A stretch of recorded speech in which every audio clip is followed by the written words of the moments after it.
To stand in the shadow of a Warlord Titan is to witness the absolute limit of human engineering and the terrifying pinnacle of religious devotion. It is a cathedral that walks, a fortress that breathes, a deity forged from adamantium and hatred. From the ground, you are nothing but dust beneath its tread, paralyzed by the infrasonic thrum of its plasma reactor. The sheer scale of a god engine is designed not just to destroy the enemy, but to break the spirit of anyone who dares to look up. It is the ultimate projection of the Imperium's might, invincible, eternal, and devastatingly loud. But therein lies the paradox that haunts the Collegia Titanica. This avatar of destruction, this towering construct capable of leveling hive cities with a single volley, is entirely dependent on the most fragile component imaginable: a single human being. Deep within the armored carapace of the head, suspended in a fluid-filled tank or strapped into a command throne, sits a creature of soft flesh and breakable bone, the Princeps. They are the mind that directs the mountain. Without them, the Titan is a dormant idol. With them, it becomes the wrath of the Omniscium made manifest. Consider the absurdity of this union. How can a biological mind evolve to process simple inputs like hunger and danger, possibly comprehend the sensory data of a 100-meter war machine? How does a human soul commune with a reactor that burns with the heat of a star without being incinerated? The answer is not simple control. You do not pilot a Titan like you would a tank or a fighter jet. There are no steering wheels, no levers that can translate human intent into the movement of megatons of metal. To command a god engine, you must surrender your humanity. You must plug your nervous system directly into the machine's cortex through the synaptic bridge known as the Manifold. You do not tell the Titan to walk. You feel the ground shake through legs of iron as if they were your own. You do not fire a weapon. You feel the recoil of the volcano cannon in your very bones. It is a union of intimacy and violence, a marriage that eventually consumes the pilot whole. Before we ascend the command gantry and plug into the Mind Impulse unit to experience this nightmare firsthand, take a moment to subscribe and enable notifications. If you seek to decode the darkest truths of the 41st millennium, you are in the right place. Now, let us breach the sarcophagus of the cockpit. The Adeptus Titanicus does not recruit soldiers in the traditional sense. They hunt for anomalies. To find a human being capable of becoming a Princeps is to sift through the teeming billions of the Imperium and find the one soul that possesses a mental resilience bordering on the supernatural. Physical strength is irrelevant.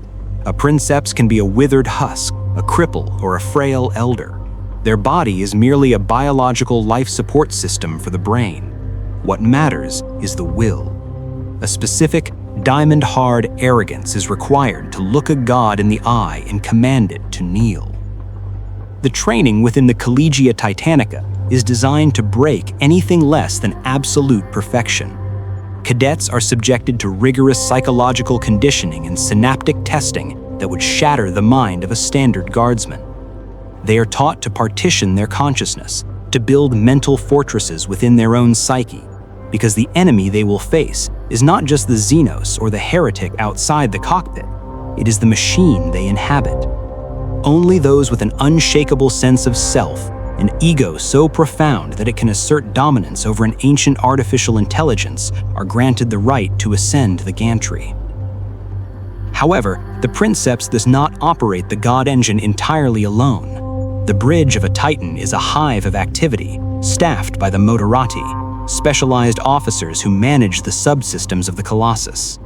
You have the steersman controlling the locomotion, the sensory sweeping the auspex arrays, and the tech priests chanting binary prayers to soothe the reactor's temper. In theory, they are a team. In practice, they are merely the fingers and toes of the giant. The Princeps is the central nervous system. There is a profound hierarchy of isolation on a Titan's bridge. The Motorati sit at their stations, interacting with haptic controls and cogitator screens, still firmly rooted in the physical world. They see the battle through monitors and readouts. High above them, often suspended in the amniotic fluids of a command tank or wired into a high throne, sits the Princeps. They are physically present, yet utterly distant. They do not look at screens. They do not need to. This separation creates a chilling dynamic. The crew might shout warnings about incoming missiles or thermal spikes, but the Princeps has likely already felt the heat bloom on the Titan's skin before the sensors could process it. To the crew, the Princeps is a figure of awe and fear, a mortal who communes with the divine. They watch their commander twitch and shudder in the throes of the Manifold connection, whispering commands that are executed instantly by the massive limbs outside. It is a lonely existence. Even surrounded by a loyal crew, the Princeps is the only one hearing the voice of the machine. They are the barrier between the raw, chaotic spirit of the Titan and the fragile order of the bridge. If the Motorati fail, the Titan might stumble or miss a shot. If the Princeps fails, the Titan ceases to be a weapon of the Imperium and becomes a rampaging beast, trapping the crew inside a metal tomb of their own making. The preparation for battle involves the physical act of jacking in. This is not a wireless connection or a simple helmet. It involves hard plugs, spinal sockets, and cranial ports that accept thick, armored cables. The interface drives metal spikes into the nervous system, bypassing the eyes and ears to feed data directly into the cerebral cortex. It is invasive, it is painful, and it is the only way to speak the language of the God machine. Once those cables lock into place, the human flesh is no longer relevant. The man or woman dies, and for a time, the god is born. The mechanism that facilitates this unholy union is the Mind Impulse Unit, often referred to as the MIU.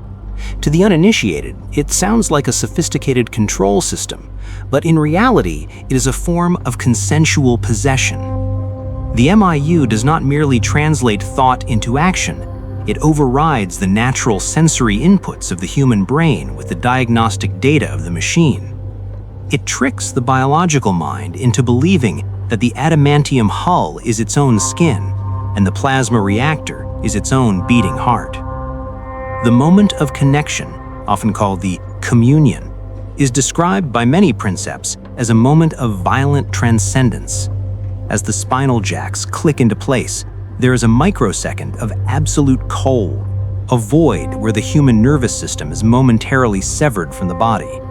Then the connection slams home. It is not a gentle boot-up sequence, it is a tidal wave of golden fire.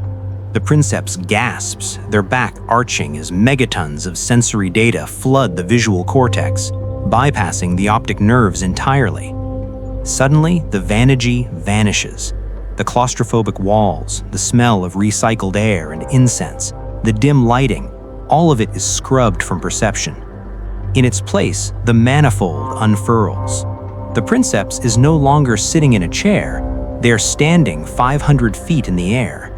They have 360-degree vision processed through multiple spectrums simultaneously. They see the heat signatures of infantry miles away like scurrying insects. They see the radiation bloom of distant stars. They see the tactical grid overlaid on the battlefield like a glowing spiderweb. The physical sensation is the most disorienting aspect of the initiation. The concept of proprioception, the body's innate sense of where its limbs are, is radically, violently expanded. The Princeps feels the massive hydraulic pistons of the legs as if they were their own thighs. They feel the weight of the Apocalypse-class weaponry on their arms, not as heavy equipment, but as an extension of their own musculature. A flex of a mental muscle does not twitch a finger, it rotates a turbo laser destructor. This expansion comes with a phantom sensitivity that borders on agony. When the Titan's void shields ripple under enemy fire, the Princeps feels it as a stinging, static tingle across their skin, like a rash of needles. When the reactor cycles up to combat speed, they feel a feverish heat rising in their chest, a burning indigestion that no medicine can cure, because it is not happening to their biological body. They are sweating with the exertion of a machine that weighs thousands of tons. The Manifold also alters the perception of time. To the massive God engine, the movements of biological creatures are pitifully slow. The Princeps watches troops move in sluggish motion, their desperate charges appearing futile and lethargic. The processing speed of the Titan's cogitator banks merges with the human mind, allowing the Princeps to calculate firing solutions and void shield rotations in nanoseconds. It is an intoxicating rush of omnipotence that makes the human condition feel suffocatingly small by comparison. However, this sensory translation is imperfect. The human brain was never designed to process the structural integrity of a leg taking a hit from a macro cannon. When the Titan is damaged, the MIU translates that structural failure into pain signals the brain can understand. A severed coolant line feels like a severed artery. A breached armor plate feels like a broken bone. The Princeps must discipline their mind to ignore this sympathetic agony, forcing their mental avatar to fight on even as their brain screams that they're dying. The danger of the Manifold lies in its seduction. The sensation of being a Titan, invulnerable, colossal, powerful, is infinitely preferable to being a weak, aging human. The disconnection is often more traumatic than the connection. Returning to one's own body feels like being stuffed back into a dark, suffocating box. The limbs feel leaden, the eyes dim, the ears deaf. This is the first step of the curse. The Princeps begins to loathe their own flesh, longing only for the golden embrace of the machine. Yet amidst this sensory storm, there is something else. As the Princeps settles into this new, expansive body, they realize they are not alone in the dark. The sensors are not just passive tools, they are alive. The Manifold is not an empty room waiting to be filled. It is already occupied. There is a presence at the edge of the mind, a vast, slumbering consciousness that is beginning to wake up. The machine spirit has noticed its pilot, and it is hungry for war.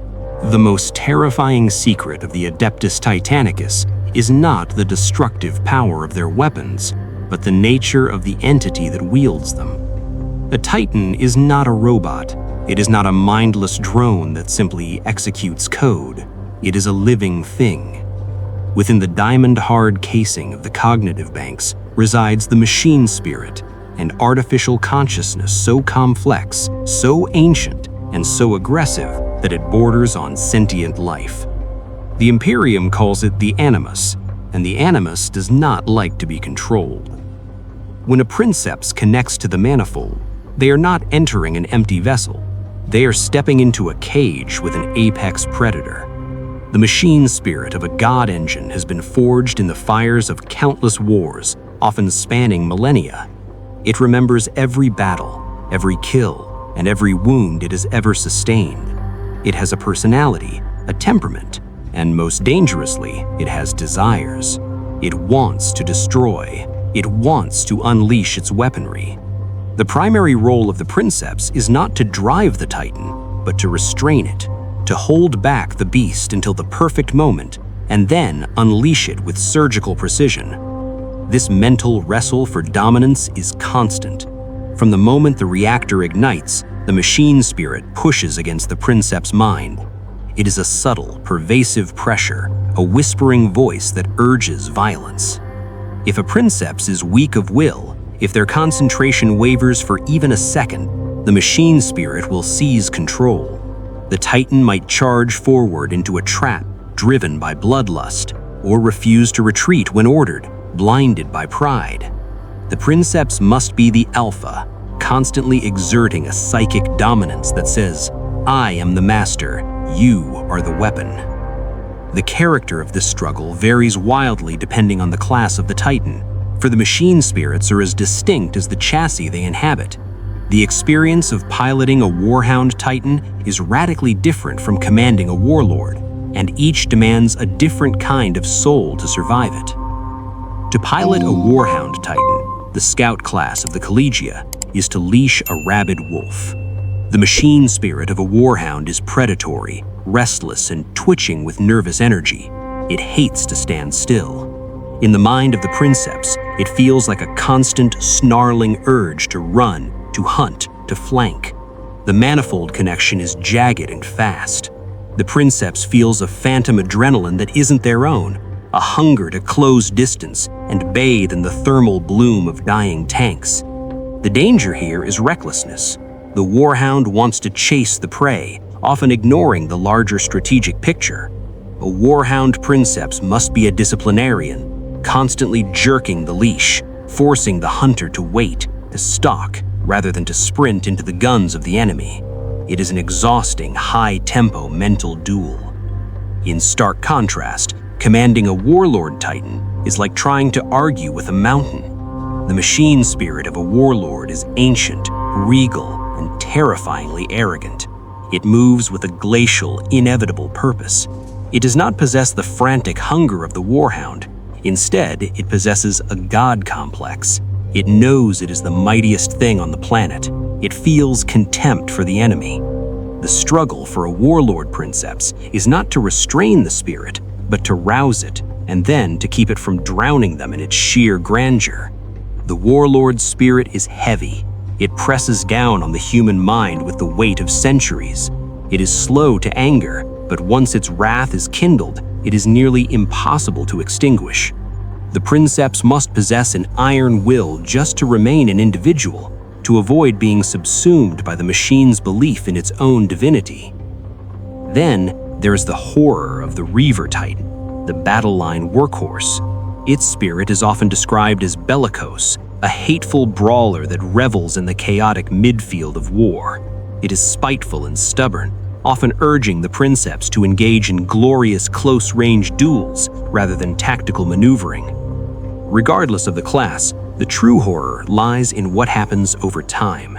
The ghost in the shell is not just the AI, it is a graveyard. A Titan's cogitator banks retain the psychic echoes of every Princeps who has ever piloted it. When you plug in, you are not just facing the machine spirit, you are joining a choir of the dead. You can hear the whispers of your predecessors, their tactical advice, their fears, their final moments of agony.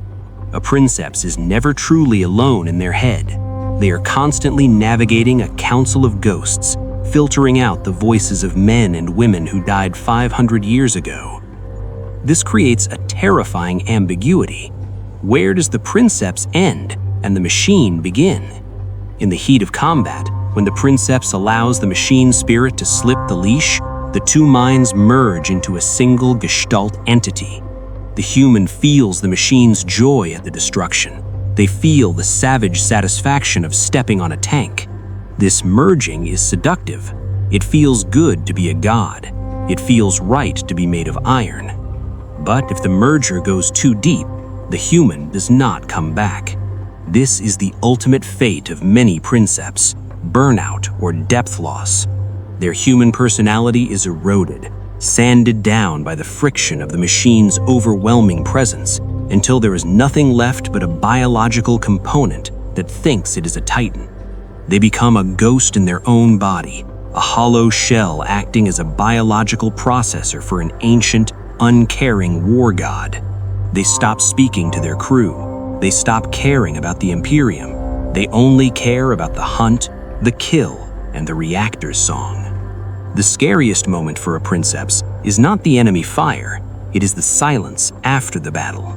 When the reactor powers down and the manifold is severed, the silence in their head is deafening. The god is asleep, and they are just a small, frail human again, shivering in the cold, missing the voices of the dead, and terrified that one day they won't want to wake up as a human at all.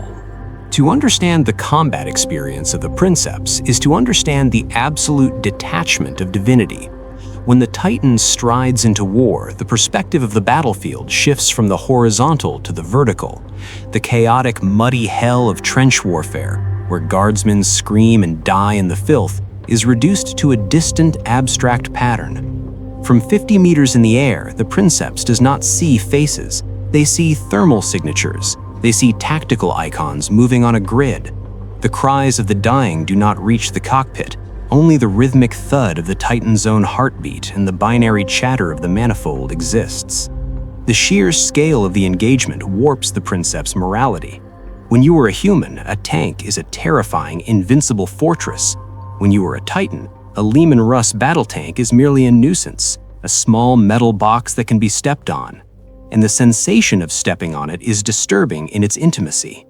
Through the haptic feedback of the Manifold, the Princeps feels the crunch of the tank's hull crumpling under the Titan's heel.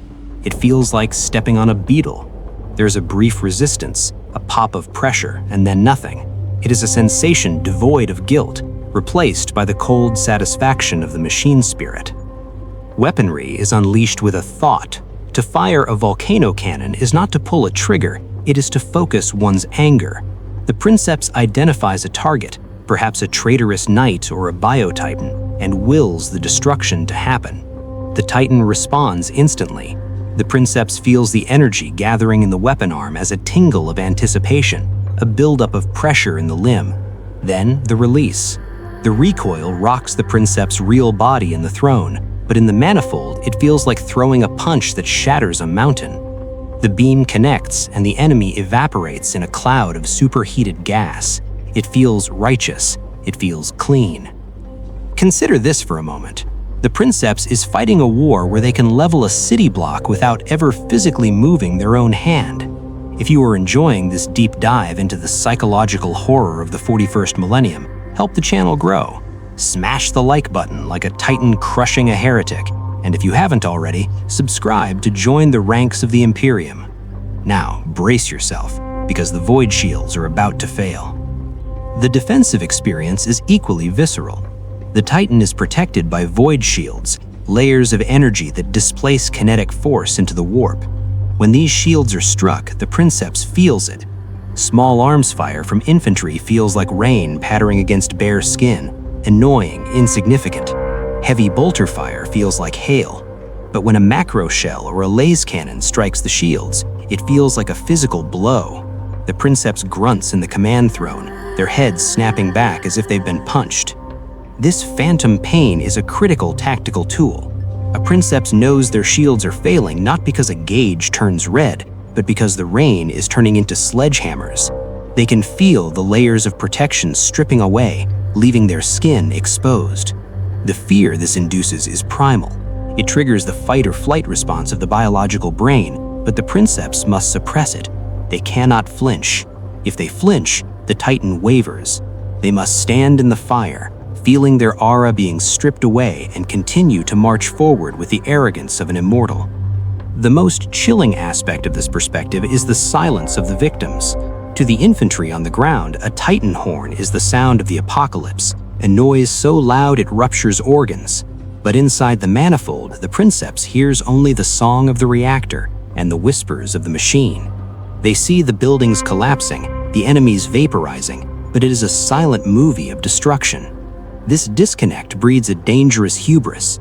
The Princeps begins to view the war not as a desperate struggle for survival, but as a game of chess played by giants. The little people below, even their own allies, cease to be people. They are just terrain. They are just collateral. Eventually, the Princeps forgets what it is like to be small. They look down at a hive city spire and see it eye to eye. They look at a mountain range and see an obstacle course. The human world becomes fragile, temporary, and unworthy of concern. This is the god complex that commissars and inquisitors fear. A Princeps who has spent too much time in the Manifold might start to wonder why they should take orders from a tiny, fleshy general standing in a bunker. After all, the general commands men. The Princeps commands the wrath of the Omnicia. The price of wielding the power of a god is paid in the currency of one's own humanity. The human body obeys the rule of use it or lose it. Muscles that are not flexed atrophy. Bones that do not bear weight become brittle. For a Princeps, the body is an inconvenience.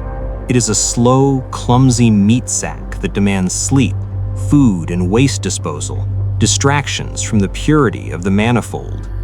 Over years of service, as the Princeps spends more and more time connected to the Titan, their physical form begins to wither. This degradation is often accelerated by the necessity of the amniotic tank. In the early stages of their career, a Princeps might sit in a command throne, strapped in like a pilot. But as they age and as their bond with the machine spirit deepens, The physical strain of the neural interface becomes too much for a standard body to endure. The interface demands total conductivity. The solution is to suspend the Princeps in a tank of nutrient-rich conductive fluid. They float in a womb of machinery, wires trailing from their spine like an umbilical cord. While this preserves their life, it destroys their form. Without gravity to fight against, their muscles dissolve. Their skin becomes translucent and pale, bleached by the fluid and the lack of sunlight. Their limbs curl up, atrophying into useless appendages.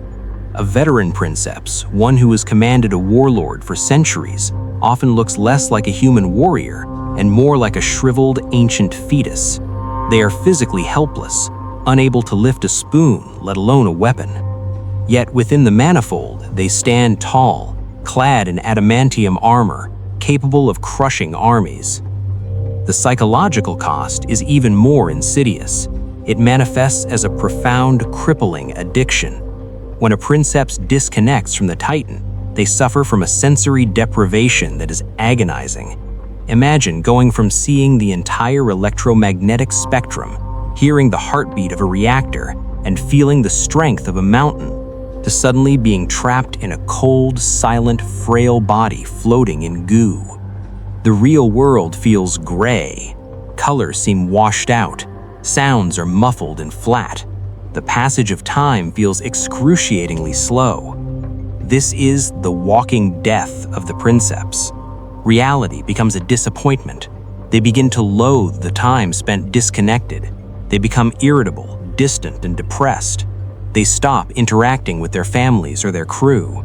They only come alive when the spinal jacks click back in. The Titan becomes their true body. The biological body is just a cage they have to return to when the reactor needs maintenance. The tragedy is that the Imperium encourages this. A Princeps who is addicted to their Titan is a Princeps who never wants to leave their post. The Collegia Titanica views the atrophy of the soul not as a disease, but as a necessary sacrifice for efficiency. They keep the tanks topped up. They adjust the nutrient mix. They keep the meat alive so the god can fight. Eventually, the line blurs completely. The Princeps stops perceiving themselves as a human piloting a machine. They refer to the Titan as I. They say, I took damage to my left leg, not the Titan's left leg was damaged. They lose the ability to distinguish between their own thoughts and the impulses of the machine spirit. The ancient AI's rage becomes their rage. Its pride becomes their pride. They are no longer a person. They are a biological component of a weapons system, a wetware processor that has been completely consumed by the hardware it sought to control. The horror culminates in the refusal to disconnect. Many ancient Princepses eventually refuse to leave the amniotic tank at all. They choose to remain suspended in the fluid, wired in even when the Titan is docked, living in a dream state of diagnostics and binary whispers. They have essentially committed suicide of the self, trading their individual existence for a cursed immortality as the ghost in the machine. They have become the very thing they were trained to master, a monster of metal and war, with only a vestige of a human soul trapped deep inside, screaming silently in the dark. The career of a Princeps rarely ends in retirement.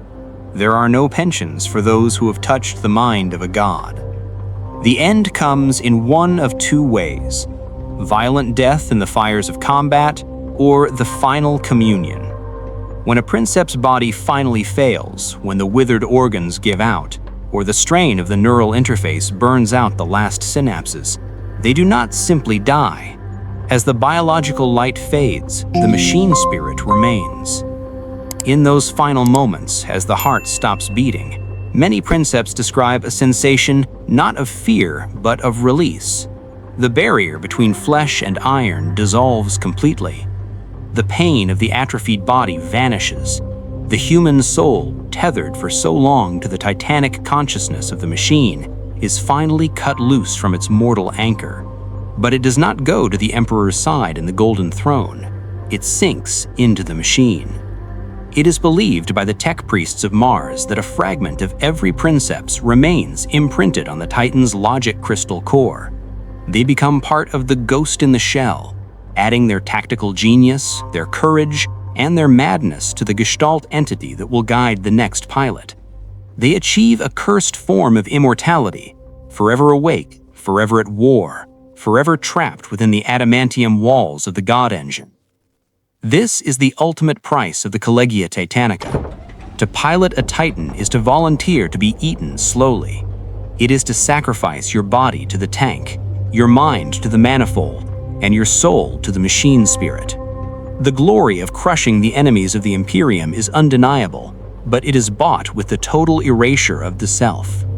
So, the next time you see art of a mighty Warlord Titan striding across a burning horizon, do not just see a weapon, see the tomb. See the sarcophagus of a human being who traded their humanity for the chance to be a god, and who is now paying for that privilege in an eternity of silence.